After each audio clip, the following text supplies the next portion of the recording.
उफ, इस बार कितनी गर्मी पड़ रही है। इस जंगल में रहना तो मुश्किल हो रहा है। तुम सही कह रही हो नैना परी, इतनी गर्मी में हम पेड़ पर नहीं रह सकते। अब तो हमें किसी पक्के मकान में रहना ही पड़ेगा। हम इतने सालों से इस जंगल में रह रहे हैं, यहाँ से जाने का तो मन ही नहीं कर रहा। लेकिन गर्मी से बचने के लिए हमें गांव में आसरा ढूंढना ही पड़ेगा। लेकिन हम इस रूप में गांव में नहीं जा सकते, हमें इंसानी रूप लेकर गांव में जाना होगा। फिर दोनों परियां दो गरीब औरतों का रूप लेकर मुखिया के घर जा पहुँची। कोई है घर में? दरवाजा खोलो। कौन इतनी दोपहर में दरवाजा खटखटा रहा है?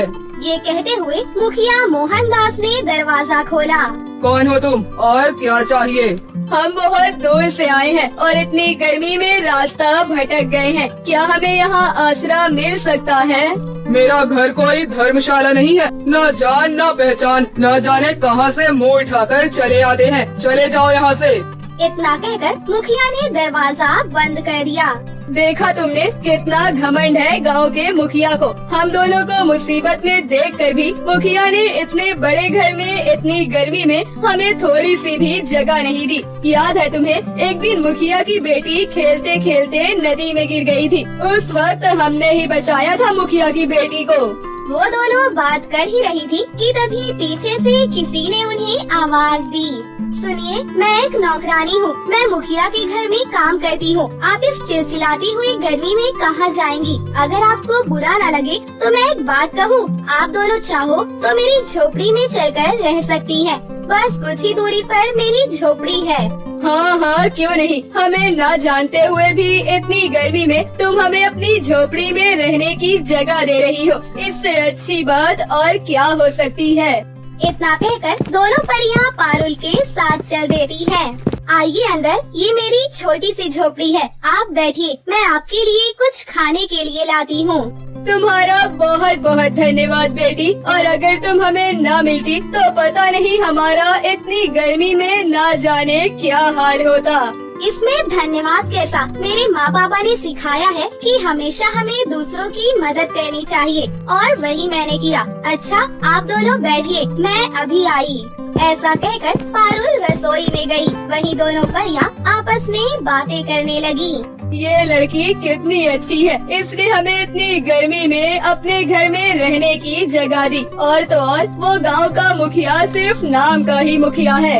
ये सब छोड़ो बुलबुल परी, देखो ना तापमान कितना बढ़ता ही जा रहा है। बेचारी की छत कई जगह से टूटी हुई है, जहाँ से गर्म हवा और धूप अंदर आ रही है। हमें कुछ करना चाहिए। तो फिर देर किस बात की? नैना परी, हम अपने जादू से छत ठीक कर देते हैं। ये कहकर दोनों परियां अपना असली रूप धारण करके अपनी जादुई छड़ी घुमाती हैं। जादुई छड़ी अपना मैजिक दिखा। पारुल के घर की छत जल्दी से ठीक हो जा। और देखते ही देखते घर की छत बिल्कुल ठीक हो गई और दोनों परियां वापस गरीब औरतों का रूप धारण कर लेती है।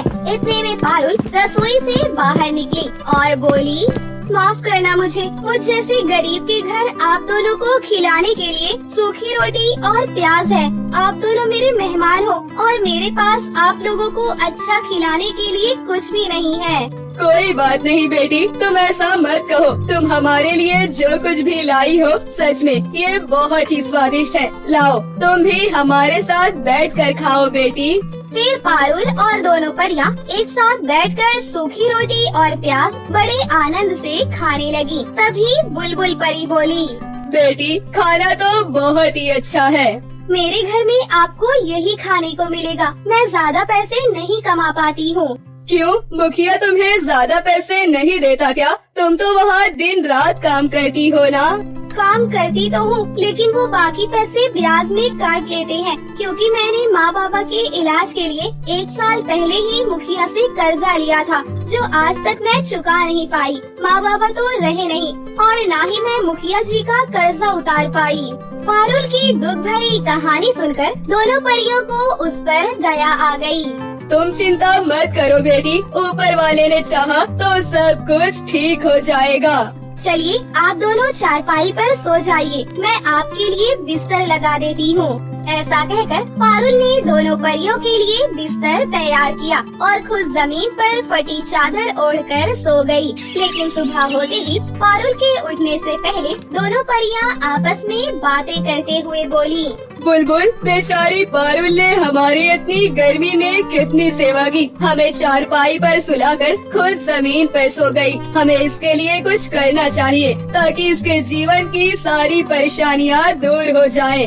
हाँ, तुम सही कह रही हो, लेकिन हम क्या करें? क्यों न हम अपने जादू से जंगल में उगे सारे तरबूज के पौधे से सारे तरबूज पारुल के आंगन में ला दें। तुम्हारा आइडिया तो बहुत अच्छा है, तो फिर देर किस बात की? चलो मिलकर जादू करते हैं। ऐसा कहकर दोनों अपने परी रूप में आकर कहती है, जादुई छड़ी अपना मैजिक दिखा जा, जंगल में लगे सारे तरबूज पारुल के आंगन में आ जा। बुलबुल परी के इतना बोलते ही आंगन में तरबूज की बारिश होने लगी। तभी पारुल नींद से जाग गई। जब पारुल उठकर आंगन में गई तो वो दंग रह गई। इतने सारे तरबूज, वो भी मेरे आंगन में कहाँ से आए? तभी बुलबुल परी पारुल से बोली, अरे बेटी, इतने सारे तरबूज, बाप रे बाप! अब तुम क्या इन तरबूजों को देखती ही रहोगी? जल्दी से तरबूज को उठाओ और इन्हें टोकरी में डालो। फिर पारुल और दोनों परियां मिलकर एक टोकरी में तरबूज जमा करने लगी। तभी तरबूज को इकट्ठा करने के बाद बुलबुल परी पारुल से बोली, बेटी, तुम इन सभी तरबूज को बाजार में बेच देना। इस गर्मी के मौसम में इन तरबूज की तुम्हें अच्छी कीमत मिलेगी। पारुल ने बिल्कुल वैसा ही किया। वो उन तरबूज को ले जाकर बाजार में बेच आई और उसके बदले उसे अच्छे पैसे मिले। ये देख पारुल खुश होते हुए बोली, सच में उन्होंने बिल्कुल ठीक कहा था। मुझे तरबूज बेचकर कितने अच्छे पैसे मिले हैं। काश ऐसा हर रोज होता तो कितना अच्छा होता। चलो, आज इन पैसों से मैं अपने मेहमानों को कुछ अच्छा खाना खिलाऊंगी।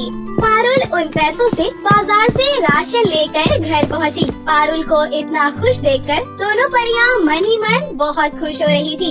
ऐसे ही दिन बीतने लगे। अब हर रोज दोनों परियां अपने जादू से आंगन में तरबूज की बारिश करती और रोज पारुल उन्हें बाजार में ले जाकर बेचकर आया करती। पारुल का जीवन अब अच्छे से बीतने लगा और उसके घर में खाने पीने की कोई कमी नहीं थी। कुछ ही दिनों में गर्मी का मौसम गुजर गया और सर्दी के मौसम ने दस्तक दी।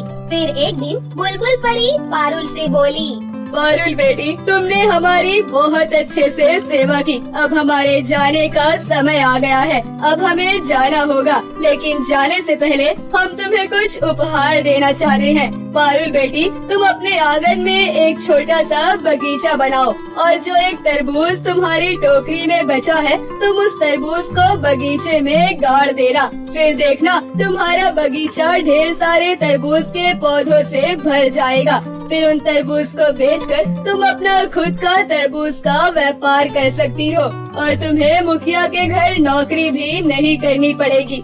अच्छा, अब हम चलते हैं, हमें बहुत दूर जाना है, लेकिन हम तुमसे मिलने फिर आएंगे।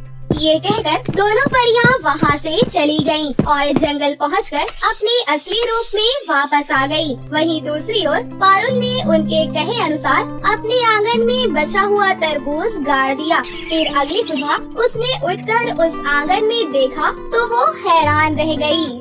अरे वाह, इतने सारे तरबूज, वो भी मेरे आंगन में! ये तो चमत्कार है। वो दोनों मेहमान के रूप में ऊपर वाले थे जो मेरी मदद करने यहाँ आए थे। पारुल मन ही मन उन दोनों परियों का धन्यवाद करने लगी। उसके बाद पारुल हर रोज आंगन में लगे तरबूज बाजार में बेचा करती।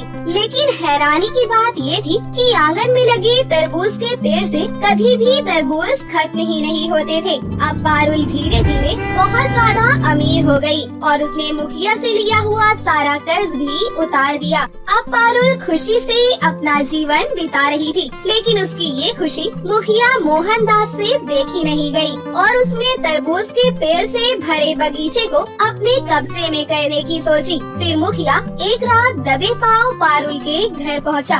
वो कैसे भी करके उन सभी तरबूज को हासिल करना चाहता था। उसने जैसे ही तरबूज से भरे पौधे को हाथ लगाया, उसे इतना जोरदार झटका लगा कि वो अपना दिमागी संतुलन खो बैठा। वहीं दूसरी ओर पारुल जादुई तरबूज के पेड़ से तरबूज बेचकर हंसी खुशी से अपनी जिंदगी जीने लगी।